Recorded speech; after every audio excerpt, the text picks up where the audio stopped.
So, our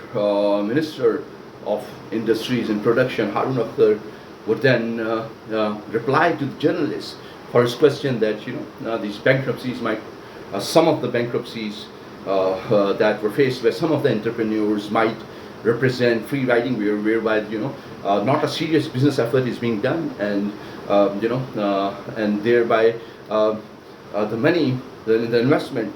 that was obtained through a bank loan was utilized for personal gains. Minister Haroon Akhtar would give us such an intelligent answer, would say that it is if there might be a possibility, but being a leading businessman, having perfect understanding of the business community, uh, the, the large businesses and the businessmen and women, these business owners of those large businesses, while at the same time working with all chambers of commerce across all business cities of Pakistan. He would say that it's not something which is significant. Uh, there has to be a more informed analysis to really suggest that some people would have used their political influence or some positions, maybe in the government, to then get loans, easy loans, for risky investment, while at the same time, once this investment would not materialize, while they would buy some machinery, they would claim bankruptcy and say, it was already a risky environment. I mean, that does not really happen in reality. I mean, and that's the best analysis an informed a minister of industry and production would always make. And there, what I would explain to you is that, imagine this question must have resulted from the perception, the same perception in the society that, the business community, the entrepreneurs, they are wealthy people. They're the people who are the elites, and they don't really, they are not exposed to macroeconomic uncertainties which are presenting in, which are being dealt with common people. While that perception is a very linear perception, this a socialist kind of a stance, whereas in reality, the entrepreneur, the large businessman or a businesswoman, of a large business, would really represent a lot of hard work, commitment. They would invest a lot of time and effort and resources, their personal wealth. Yes, of course, this bequest, this family wealth, these wealthy families, or you can say the families who already have a lot of monetary assets, are usually the ones who are successful entrepreneurs. But then, those successful entrepreneurs, represent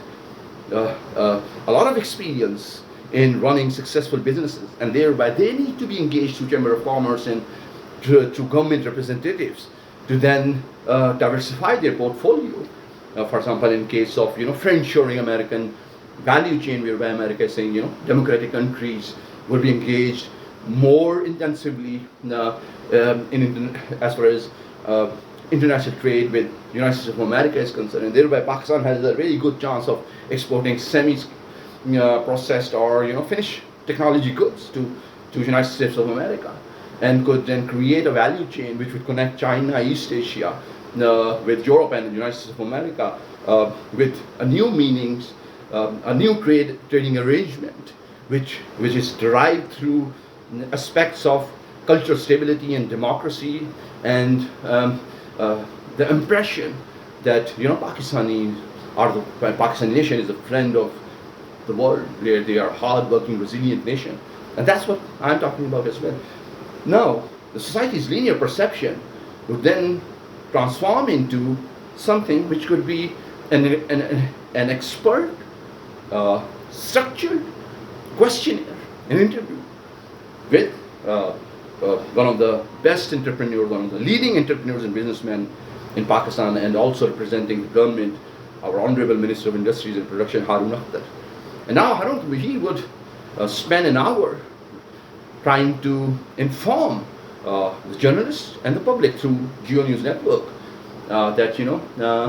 one has to really then understand, it's not biasness of our Honorable Minister of Industries and Production, Haroon Akhtar, that